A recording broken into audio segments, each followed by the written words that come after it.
अगं पूजा 10:30 पावणे 11 झाले पूजा आणि काय जेवण पण नाही बनवलं नाही. आणि ह्याला काय आणलं मान्याला? हा मच्छी आणली काय? काय पूजा मग जेवणार कधी का पूजा? स्वयंपाक बनवायचं एवढा उशिरा?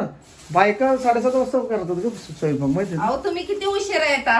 उशिरा आल्यावर काय काय शिळ होतं का काय 2 तास? नाही ते मला भाजी आणायला मग जावं लागतं ना तुम्हाला घेऊन. अगं हो पण असं नाही करायचं का पूजा? जरा माणसांचं पण जरा काय लक्ष माणसं? ठेवायचं जरा माणसांवर सुद्धा. कोणत्या माणसांवरती? माझ्यावर ग असं मला- जेवायला. काय बनवायचं जेवायला सांगा बरोबर special. काय बनव बनवायचं? काय तुला जे बनवायचं ते बनव बाबा. अहो तुम्ही सांगा काय बनवायचं. अगं तुझ्या आवडीचं काय पण बनव. आला बघा आमचा राजूर. हो कसा येतोय बघा. आला खाल्ली का? नाही तू? खातोय ना ते काय.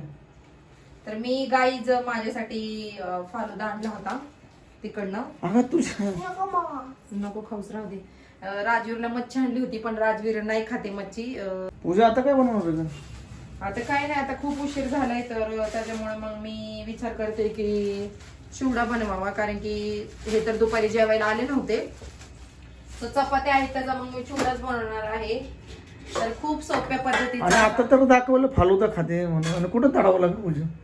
तो ठेवला फ्रीज मध्ये तो जेवण काय झालं. काय किती आवडत. तर आता आपण हे असं वाटून घेऊया. खूप कॉमन रेसिपी आहे आपली. जगा वेगळं काही करत नाहीये आपण. सो आता हे बारीक असे चपातीचे तुकडे आपण पहिल्यांदा वाटून घेऊयात.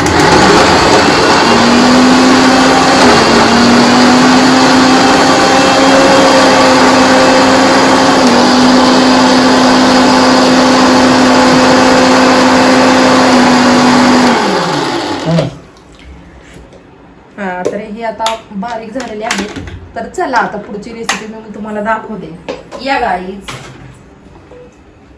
सो आता बघा 3 चपात्या होत्या केवढेशे आपले वाटल्यानंतर ना झालेत.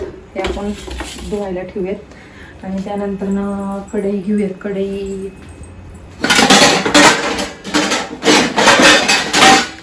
घेऊयात इथे.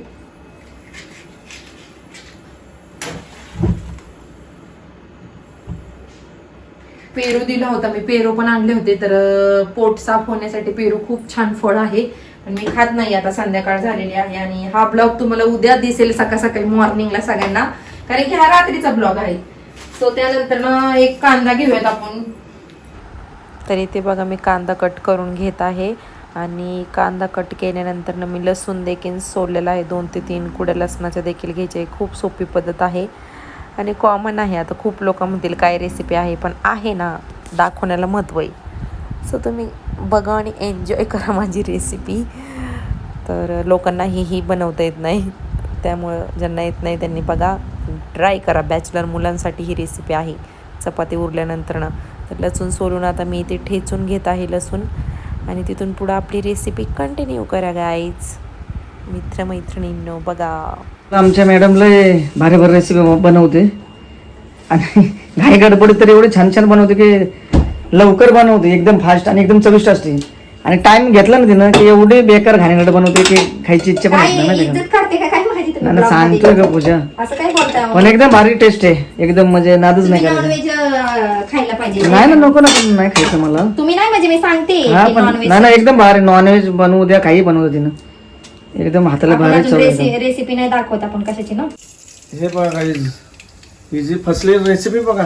फसलेली नाहीये चांगली रेसिपी बनवते. बघा बघा किती घाई करते बघा. ते पहिलंच लसूण टाकलंय तिनं. ओ कांदा तेल टाकायच्या तेल आधी. आपलं तेल तापलेलं आहे एकदम कडक. काय पूजा एवढी घाई करते का पूजा? करपू नको पण झालं पूजा. नाही करपोत नाही. तर पसारा थोडासा इग्नोर करा गाई. थोडस होत असतं. आम्ही एवढे प्रोफेशनल ब्लॉगर नाही अजून. आमची सुरुवात आहे की नाही हो. सांभाळून घ्या आम्हाला. तर कांदा असा थोडासा लालसर झालाय. खूप छान लागतात हे पण फक्त लिंबू असायला पाहिजे आणि लिंबू बाय चान्स नाहीये आमच्याकडे. तो आता हे असं छानपैकी परतल्यानंतर ना ह्यात आपण थोडंसं ब्राऊन झाल्यानंतर ना ह्यात आपण मीठ ऍड करणार. थोडंसंच टाकायचं मीठ कारण की चपात्यांमध्ये मीठ असतं. सो थोडंसंच किंचित परत 5 मिनिटं हलवायचं आहे. तर ह्यात आपण मिरची पावडर ऍड करणार आहे. हा स्पेशल एकदम मसाला आहे आमच्या आजीचा. हा खरं सगळ्या ह्याला चव आणतो कुठलीही रेसिपीज असली तरी.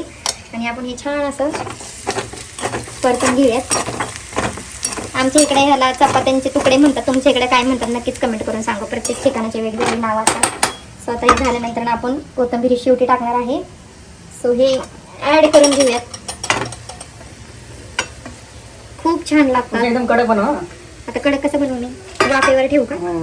नाही, ते कडक नाही होणार आहे. तुम्हाला काय आवडतं वाजून खायला? तुम्हाला काय आवडतं जास्त करून?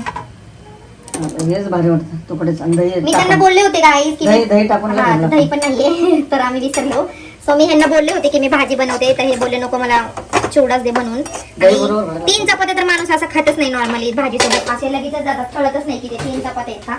आता हे अजून कमी होतो हे झाल्यानंतर ना व्यवस्थित नाही का हलवल्यानंतर ना चिवडा. तर कोण कोण खाता असं सांगा बरं. आम्ही तर खातोच. आणि हे ब्राह्मण असल्यासारखे मला म्हणतात की साखर टाकायचा. यांचे नखरे सुरू झाले बघा आतापासूनच. आता हा पसारा तुम्ही उरकाय का काय घेतला काय बोलतो? आणि आपण मी नाही खाणार मी अशी आपण कोथिंबीर मी मला फालुदा आणला नाही का अशी कोथिंबीर ऍड करूयात. आणि थोडीशी साखर देखील आपण ऍड करूयात. हे पहा एकदम सुंदर आहे बघा. साखर टाकली जर एकदम गोड तिखट आंबट एकदम भारी लागतं. आता हे कडक व्हायला ठेवायचं आपण. आणि मटन चिकनापेक्षा एकदम भारी. हो ना, माळकरी लोकांना काय काही दिलं तरी त्यांना भारीच असतं. दही टाकलं नाही. आता हे आपण ठेवूयात 5-10 मिनिटासाठी एकदम बारीक गॅस करून. आणि आपण तेवढं किचन क्लीन करून घेऊयात. सो आता हे पेरू वगैरे तर काही खाणार नाही आज आम्ही. ते भांडे वगैरे वॉश ठेवायचे, नाहीतर झुरळ होतात मग. काही की नाही. आमच्या ह्यांना ब्लॉग येत नाही बनवता, त्यांना बोलता सुद्धा येत नाही. मुख्य झालेत ते सध्या तरी. तर गाईज हे पहा आमच्या मॅडमने इंडियन तुकडे बनवलेले आहे. चपातीचे तुकडे. आता किती वेळा सांगता येईल. आणि किचन साफ चालू आहे. साफ करायचं चालू आहे. मॅडम बघा इकडे जरा लई स्पीडनं काम करतो तुम्ही. हा करायला नको का? मग कसं एकदम भारी झालंय पूजा. पण काय तुकडे चपातीचे एकदम कडक तुकडे. तो बघा हे असे कडक कडक होतात. आणि तुम्ही ट्राय करा आणि तुम्ही करतच असाल. आणि भारी एकदम साखर टाकल्यामुळे एकदम भारी लागतं ते. आणि हे वाटतच नाही ते चपातीचे तुकडे. मॅडम आमचे गॅस चालून कुठे गेले? गॅस चालू करून पूजा का कुठं गायब झाली तू ग? पूजा एकटीच आणतेस का काय? तुम्हाला नाही ना आवडत? दुपारचं चपाती आणते तुकडा आम्हाला का पूजा? आणि तू काय खाते? फालुदा खाते ना? काय का कसली फटाट आहे पूजा तू? हा आम्हाला शिळ आणि तुला ताजं का? ते शिळ नाहीये, ते ताज्या चपात्यांचं. लोकांना खरं वाटेल मी शिळ बिळ चालते का काय. अगं पण बघ ना कशी खाते बघ. तुम्ही पण खावा. न भेटल्यासारखं करतो. राजवीर बघा आता कसा मांजरीला त्रास देतोय आमच्या मण्याला. हे बघा. आणि आमचा मण्या बघा कसं चाललंय बघा ह्यांचं. हा बघा बघितलं ह्यांचं हे रोज असं असतं. रोज ह्यांचं खेळायचं चाललेलं असतं. हे बघा मण्याला ऍक्टिव्हिटी शिकवतोय राजवीर. हो ना राजवीर? मण्याला सोडून यायचं त्याच्या घरी. आ खाली टाक इकडं खाली टाक. बघा बघा बघा ऍक्टिव्हिटी. आणि हा राजवीरचा तमाशा बघा रोज आहे. आणि घड्याळात बघा किती वाजलेत गाईज. आता झोपायचे बघा 11:15 झालेले आहेत. झोपायचे याला तरी ह्याला झोपायचं नाही. झोप नाही आली ह्याला बघा. मस्ती कसा करतोय हा. तर असा होता आजचा छोटासा ब्लॉग. सगळ्यांना आवडला का नक्कीच मला कमेंट करून सांगा. आणि खूप सोपी अशी रेसिपी आहे. तर माझ्या इथे त्याला चपातीचे तुकडे म्हणतात, तुमच्या इथं काय म्हणतात ते देखील सांगा. आणि आमच्या आजचे ब्लॉगर कसे बोलले ते सुद्धा सांगा कमेंटमध्ये. सो चला बाय बाय. आणि हा ब्लॉग तुम्हाला उद्या सकाळी बघायला भेटेल गाईज, कारण की संध्याकाळी हा शूट केलेला आहे मी. सो चला bye bye and thank you so much watching my blog.